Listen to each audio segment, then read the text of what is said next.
Hi everyone. Today I'm going to be drawing while I'm talking about Clark Ashton Smith.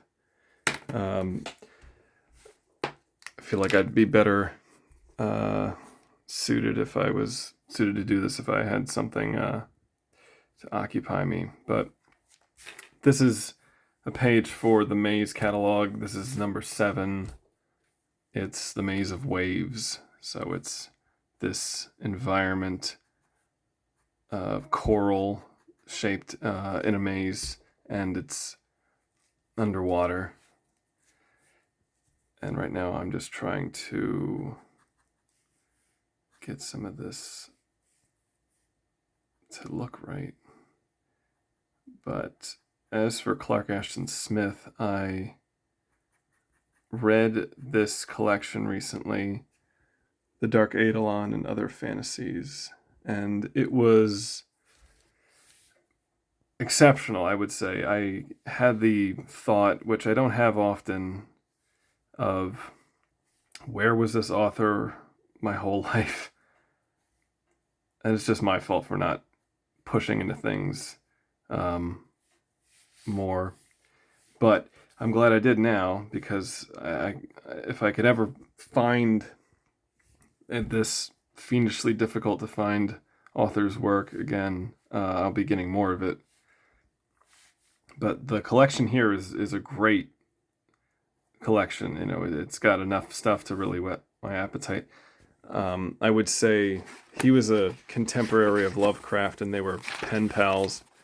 The Maze of the Enchanter and The Vaults of Yovombus were my two favorite stories in here, I mean, there were some great ones in there. I'd forgotten about, but I think the ones that are coming to mind are those two, and the Maze of the Enchanter is, and one cool thing is that, to bring up Lovecraft again, as much as I love Lovecraft stuff, I think Clark Ashton Smith definitely does a better job with just writing. His writing, his command of the English language is so impressive. And, you know, I like some of Lovecraft's writing, but it can be overbearing with some of his adjectives and verbiage. But I think Clark Ashton Smith, his stuff was not overbearing. And I think it felt, when I was reading it, it just felt really well constructed and just went down really easy. And his stories of, you know, these mysterious, disturbing, often eldritch things are presented in a manner different from Lovecraft's, in that they are more subtle, more subtly presented, but they're also very indelible. I think that the Vaults of Yovombus, that story was really, really moody and creepy, I think. And he could have set it on Earth in like some ancient imaginary country, but he set it on Mars in the future, actually. And this is a Mars where people have colonized it, and the method of space travel is not specified either. It's just a matter of fact that these characters are there, and it's, I don't know what they call it, the spaceship sort, like planetary romance, planetary fantasy, but, you know, has the John Carter kind of theme about it.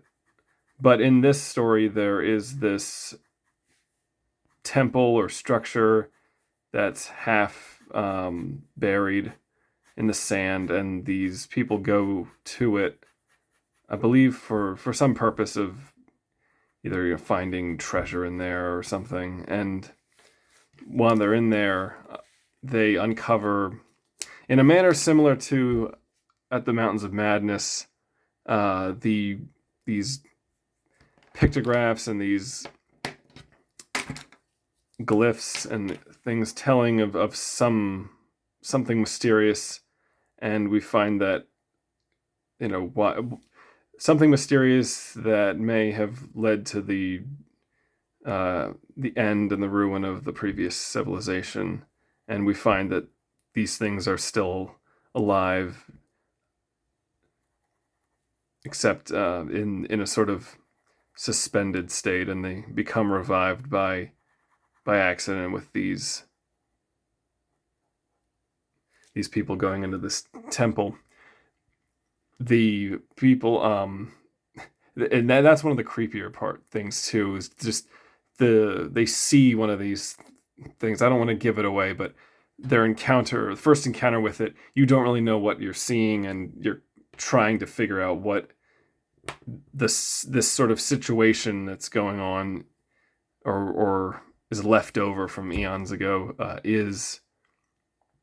And yeah, so and then it sort of unravels, and the horror of it comes out, and I just thought that was a really, really effective story. I think he's really good at just giving a proper sense of ancient unease, ancient like mystery, the sense of a past there. But I think, yeah, like I said, I think his language is a lot more effective than Lovecraft's. And if you can bear with me rambling on or trying to draw at the same time, I feel like I either might make me more able to finish a thought or not. I just figured I would show you all me working on some of this stuff, because this comic series, I've been really enjoying it, and at the same time, I'm going to not do it entirely linearly. By that I mean I have a set amount of mazes, but I'm not going to do them all in order. I'm basically going to focus on the ones where I have a strong idea in mind of what's going to be in those mazes. So when I first came up with all of these, and there are 100 of them, and I have a description for each one, like all written out. These are, just going to be things that I work on every now and then, intermittently, in between other bigger projects. And there are bigger projects coming. The next thing is going to be a return to more science fiction. But for now, I'm just doing the mazes. And seeing these two characters, Clara and Sally, are traversing this maze, and they find, like, they split off at one point, and then in this page, they're accidentally meeting back up, and they collide underwater for just a moment. But that's about as dramatic as it gets right now. This whole series has just been about exploring mazes and interiors, and if you enjoy that sort of thing, just something meditative, then you'll probably enjoy these. These are the printed versions of some of the previous issues are on my Etsy as well.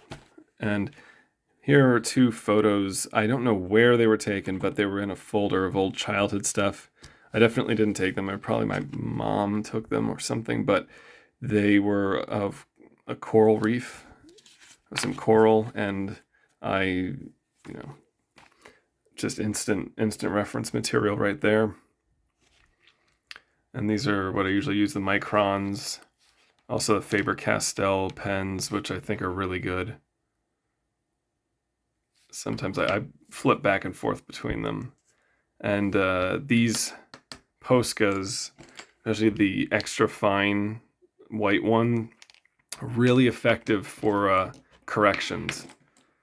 So I don't even have to really use like the whole bottle or container of correction fluid, what they call them. This is a big thick thing for filling in certain areas, like solid black areas that aren't too big.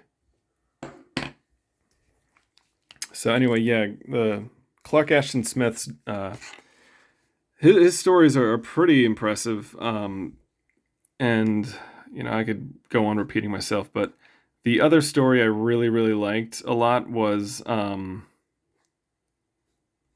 Maze of the Enchanter, and that one also takes place on another planet, and there's a whole series of cycle of stories set on that planet. I believe there is, but I forget what it was. I don't know if it was the Zothic cycle, but in this case, there's some town or city, and there's this kind of lord that lives above it on this mountain, and he kidnaps these young girls from the town, and this one guy decides to go up and sort of put a stop to this. And while he's up there, he has to go through this maze, and I've always loved mazes. I don't know what it is about them. I mean, I've tried to theorize what it is about them, but it's just sort of a purposeful puzzle that you walk through, especially if there's stuff inside the maze to kind of hold your interest for a moment while you're passing by, like even paintings or chairs, just something purposeful about it. It's that liminal quality.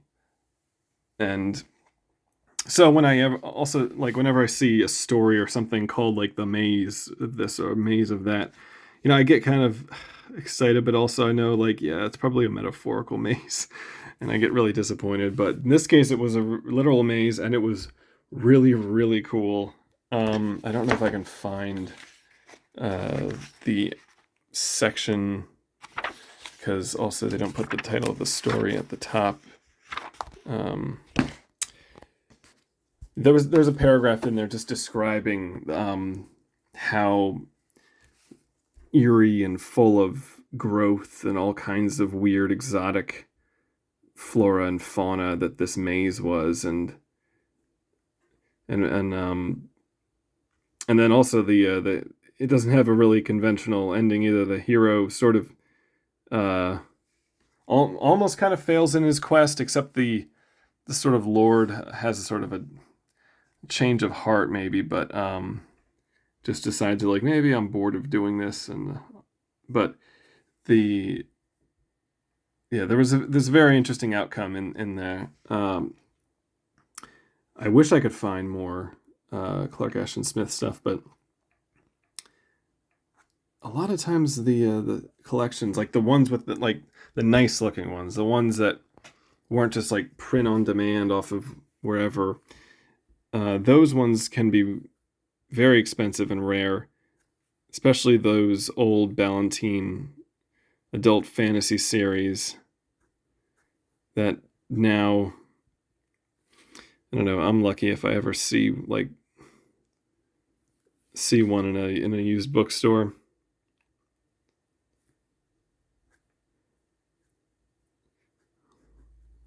I did recently get the Ballantine Adult Fantasy edition of Vathek by William Beckford, and I had read one of the segments of Vathek, which was never actually included in this. It's this Arabian fantasy, and it just had some of the most gorgeous, imaginative, wild imagery and story that I've ever read. Really, it's still kind of influencing me, so much so that the segment that I read the tale of the Prince Kalila and the Princess Zulkais. That was actually translated by Clark Ashton Smith. And gosh, trying to do. Maybe multitasking wasn't a great idea, but that's all right. But what happens is, yeah, it was just Clark Ashton Smith translated this book that was written by an Englishman in French originally, and there's all this stuff about the publication history, but it's pretty wild, and I can't. I know Borges also really adored it, and so of course, I'm also into Borges, but just having read the story blind without knowing much about it a while ago was a very fortunate experience. I think when you read certain important things at certain important times, and they impact you in the right way, and that's what happened with this story from Vathek. Now, I think I read that in an anthology that was part of the Ballantine Adult Fantasy series, which I had bought way back in the day when these things were still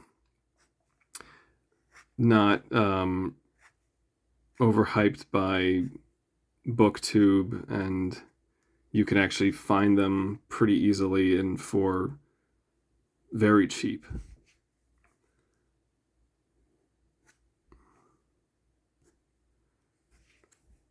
And so yeah, I'll just be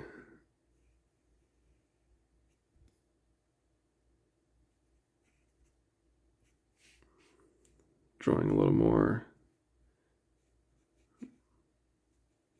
Might put in some music, I'm not sure, but anyway, that's my recommendation for Clark Ashton Smith and that sort of thing. I know that I should probably read Lord Dunsany, E.R. Edison. I have The Worm Ouroboros and Mistress of Mistresses. Those I really want to read, and I'm currently reading Lord of the Rings, so I'm really getting into the Tolkien, pre-Tolkien fantasy, because I don't know, things after Tolkien really fell off. And not all at once and not completely, but so much I feel like is just unthinkingly influenced by Tolkien, to the point where now it's just like fantasy equals like European or English medieval. And I've gone on about this in my review of the Pastel City. But anyway, I'll just continue drawing on my own now, and this is just a little glimpse into my studio and my workspace. So thanks for watching, and I'll see you later.